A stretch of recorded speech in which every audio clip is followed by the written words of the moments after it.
introduce you to Aubrey and Shomo, who just defeated 2 bills in Colorado. Aubrey! Let me give you my card. Hello, everybody. I didn't exactly have time to prepare a speech, so I'm going to wing it. I hope that's okay. I am a survivor. I was identified as a child prodigy at 6 years old, and at 8 years old, they said that I had a psychotic disorder.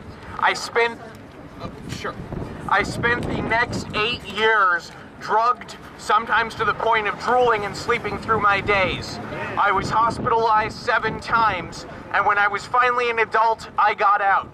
During part of that time, they covered up the fact I was being physically abused in my home because they saw the greater value was getting me treatment against my will. They used false allegations in order to secure me that treatment, knowing they were false.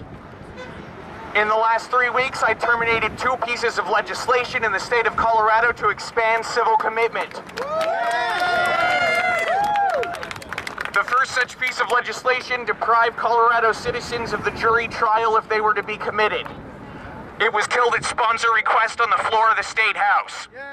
The second piece of legislation was carried forward from the first with many of its other provisions, including most notably the removal of the requirement for imminent danger before civil commitment.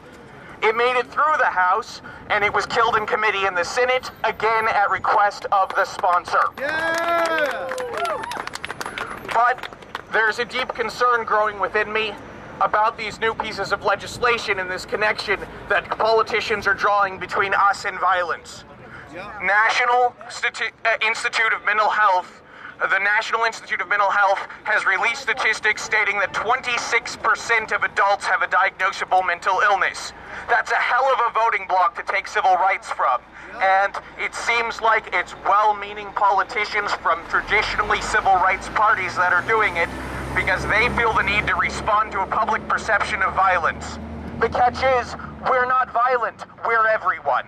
And so what's happening is essentially a new blood libel. We are being associated with violence, that violence is being used to deprive us of rights, that violence is being used to chemically modify our brains, and that violence is not connected to us.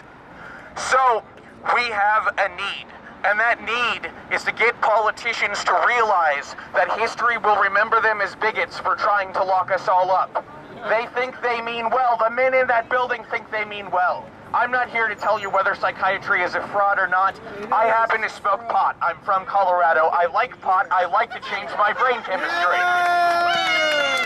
If you like Zyprexa, I don't understand you, but if you like Zyprexa, have at it. What I'm against is someone coercing me, forcing me, or coming at me with a hypodermic needle.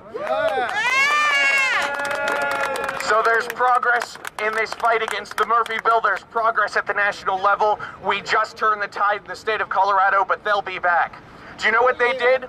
I brought a nurse from Fort Logan, which is the state mental hospital, to talk about abuses, and I brought the PAMI lawyer who pointed out that the removal of imminent and the removal of the jury trial weren't even recommended by the task force they put together to change the civil commitment laws. They were slipped in by individual legislators.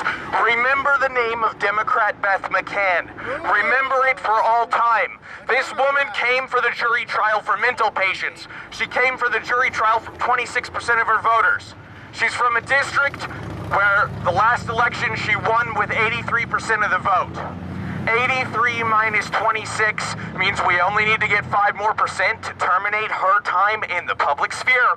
And until we start to do things like that, until we start to make a point to politicians that coming for our rights will end their time in office, they will continue to think that they can scapegoat us.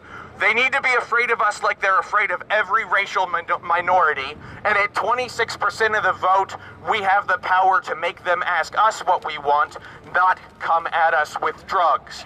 Everyone here, this is a start, but remember that statistic. It's right on the National Institute of Mental Health webpage.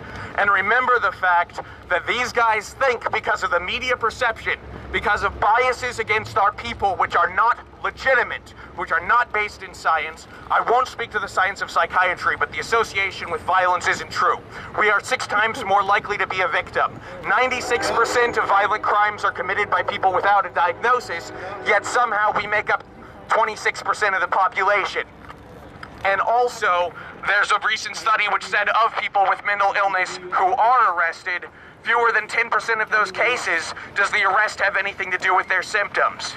They're telling lies, they're defaming us, and they're using it to take our civil rights. And we have the power to turn the tide. Together, we're a quarter of their voters, and we can knock any single individual out of office we please. Spread the word Beth McCann is to be an example.